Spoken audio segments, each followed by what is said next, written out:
Essa tá quente, a parada mais pra frente. Vem, não dá dente, segura mais pra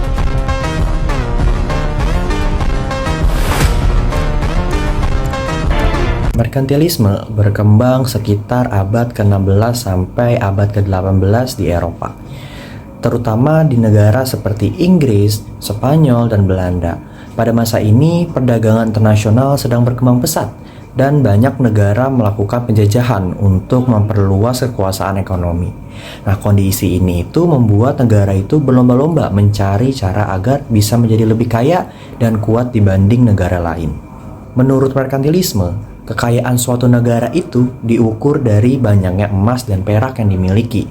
Mereka percaya bahwa logam mulia adalah simbol kekuatan ekonomi. Semakin banyak cadangan emas dan perak, maka semakin makmur negara tersebut. Karena itu, tujuan utama ekonomi adalah mengumpulkan sebanyak mungkin kekayaan dalam bentuk tersebut. Kebijakan merkantilisme.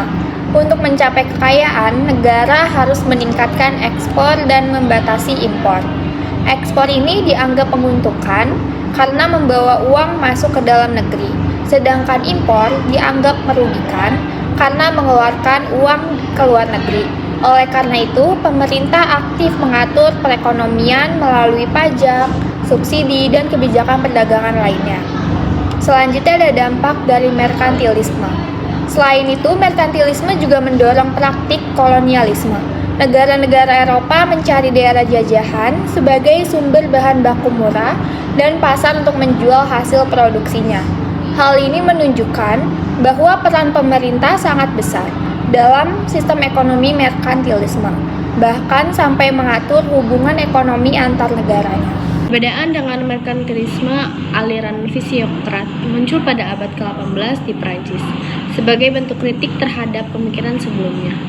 Mereka melihat bahwa kejayaan tidak hanya berasal dari perdagangan atau emas, tetapi dari sumber yang lebih nyata, yaitu alam. Kondisi ekonomi saat ini membuat mereka tidak memperlihatkan sektor pertanian sebagai dasar kehidupan masyarakat.